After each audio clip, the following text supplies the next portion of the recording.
Very good morning to you. It's good to see you this morning. It's the end of another week. It's Friday. And here we are thinking about King David. And this is, we were mentioned yesterday, him bringing the ark into Jerusalem and how he had the shock of Uzzah's death and then realized why it had happened. It had happened simply because, despite the fact that God had warned the people when he gave the law to them that they could not touch any of the holy things because they were sinful people and only people who were designated to do so could do so. This happened. It was unfortunate. Poor Uzzah died. And David found out why. That the ark did not mean disaster. The ark blessed people where it was in Obed-Edom's threshing floor. The ark blessed the whole household for 3 months. It was simply because they had done the wrong thing. Now, we're not under the same kind of law now as they were then.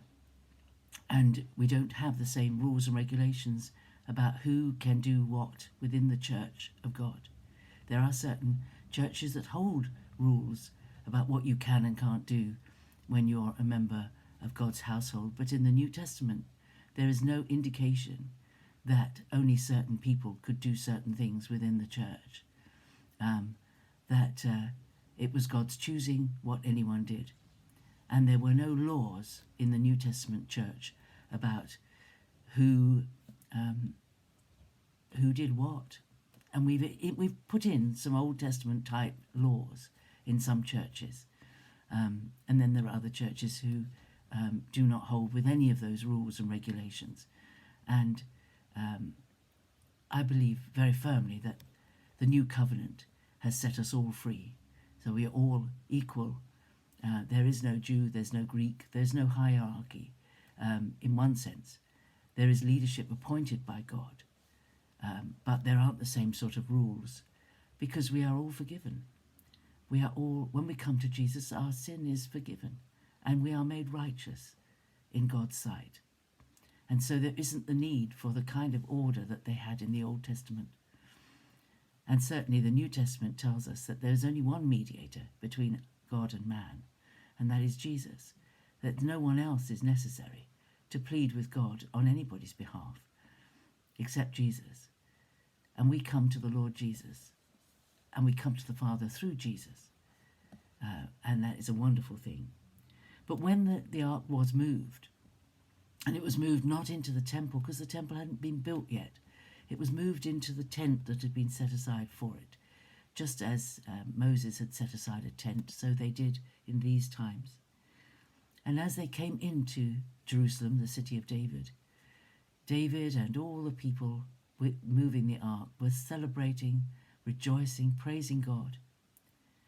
And it was very noisy, and it was very loud, and it was very boisterous, and there was a lot of dancing and clapping and shouting and singing.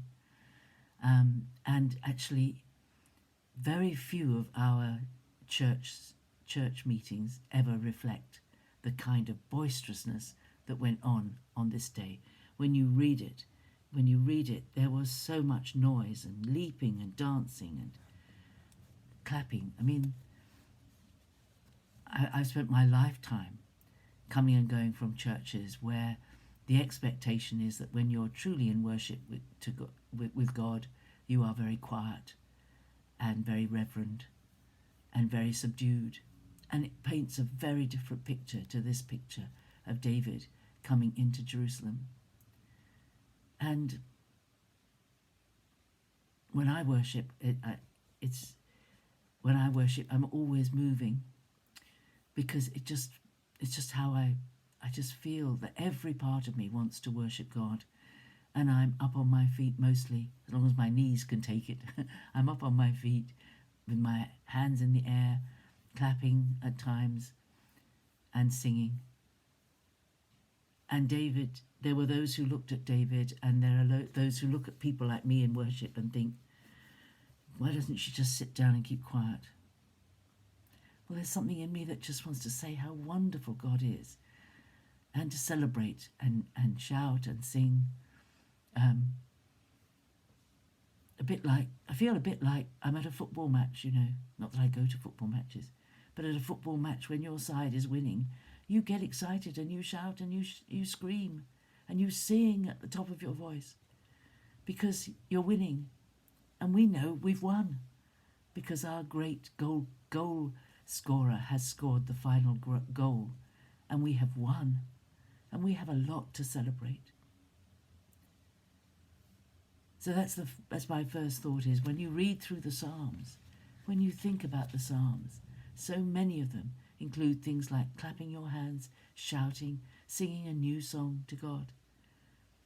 They're not about, they don't show us quiet, reverent, kneeling down kind of worship. Mostly they don't. Mostly they illustrate worship in a very demonstrative way. And that's something I think we should think about today. Think about how you worship God. How do you worship God? How did David worship God? How did the psalmist worship God? How do I worship God? How do you worship God? How should we worship God? That's my thought for the day. It's quite a deep thought, and it could be a life-changing thought, because God is worthy of great celebration, of great worship. And thinking about worship, thinking about the worship the church has adopted over the centuries, how like biblical worship is it? That's the question to ask. That is the question to ask. So that's my thought for the day. I'll leave you with that. God bless you. Have a great day. Bye-bye.